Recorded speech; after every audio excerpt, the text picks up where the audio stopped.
Ada hal yang menjadi kebiasaan kaum analis shadow kalau melihat sebuah fenomena itu langsung mengurut ke depan dan ke belakang. Misalnya, pengukuhan Ibu Megawati sebagai profesor kehormatan, guru besar tidak tetap dari Unhan, Universitas Pertahanan, yang disertasinya adalah perjalanan dirinya mengelola negara sebagai Presiden Indonesia yang kelima. Ternyata Pak Jokowi ke Jawa Tengah, ke Semarang. Apa memang tidak diundang atau memang sudah ada jadwal yang padat? Namun, kalau Bosman nih misalnya, salah satu pejuangnya yang menjadikan dirinya Presiden Republik Sontoloyo misalnya adalah Deddy Corbuzier, di mana misalnya Deddy akan mendapatkan gelar profesor untuk 1000 podcast YouTube-nya yang selalu di atas 2 juta viewer per video YouTube tersebut dari Universitas Harvard. Saya pasti datanglah pada wisudanya. Apalagi dia Menteri Pemuda dan Olahraga Kabinet Sontoloyo. Juga Cak Lontong, Menteri Urusan Kebahagiaan. Kalau dapat gelar profesor ketawa mikir dari Universitas Indonesia misalnya, saya pasti hadir karena Cak Lontong misalnya sering ngeledekin Sontoloyo yang membuat rating Sontoloyo naik. Yang pasti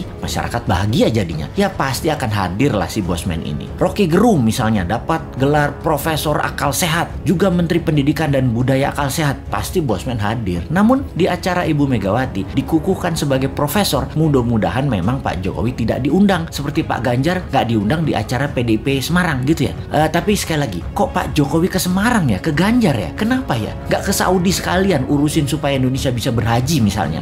Gini nih yang bikin repot kalau menganalisa geopolitik dalam negeri. Banyak selamuran data alias data yang benar dan yang tidak benar, nggak tahu bedanya karena diselamurkan oleh tim siluman yang namanya buzzer. Kita lanjut bertanya, apa ini kode bahwa PDIP punya arah hanya Mbak Puan 2024, di mana PDIP tidak ingin jabatan presiden 3 kali tetapi istana pengen 3 kali, atau kalau 2 kali kalau bisa Ganjar dan Gibran calonnya? Begitu ya, beda arah ini kayaknya istana dengan PDIP. Oke, paling aman gini nih, bikin 3 kali, Pak Jokowi presiden, Mbak Puan wakilnya. Wes, top markotop iki, menang pasti. Bagaimana dengan komentar ini? Bosman komisaris apa bos? Tapi sudahlah, bukan urusan kita juga ya, masih lama 2024 itu. Corona masih berkuasa saat ini. Lebih baik kita pertanyakan kok belum pasang war mode untuk virus corona dan mutasi-mutasinya tersebut. Masih pandemik pendekatannya, bukan war approach yang secara penanganannya kalau war approach yang dipakai beda banget dengan pendekatan pandemik. Mudah-mudahan paham dengan apa beda war approach dan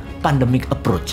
Jangan sampai nggak paham pejabatnya. Karena memang bahaya mengangkat pejabat yang nggak ngerti bernegara. Ngertinya ngumpulin massa untuk mempopulerkan seorang tokoh, lalu dapat gaji bulanan sebagai pejabat publik. Kaum New Mind banyak mengingatkan bahwa coronavirus bukan nature-made disaster atau bencana alam, tetapi man-made disaster. Sebuah petaka ciptaan manusia. Berapa kali kita jelaskan bahwa virus ini diperkaya di laboratorium biologi. Berapa kali kita informasikan bahwa di tahun 2017, 2018 tes tool COVID-19 sudah terjual habis bahkan sebelum virus disebarkan. Sudah lebih dari 6 kali video dan tulisan Bosman di berbagai sosial media di take down begitu menggunakan istilah nama strategi untuk menyelesaikan COVID. Mungkin video ini pun akan terkenal lagi di take down karena akan membuka rahasia dengan code name White Dragon dan Black Dragon. Begini sahabat, apa itu White Dragon dan Black Dragon? Sebentar, gue celingukan lihat kiri kanan ngecek ada shadownya Globalis sama shadownya Black Dragon nggak nih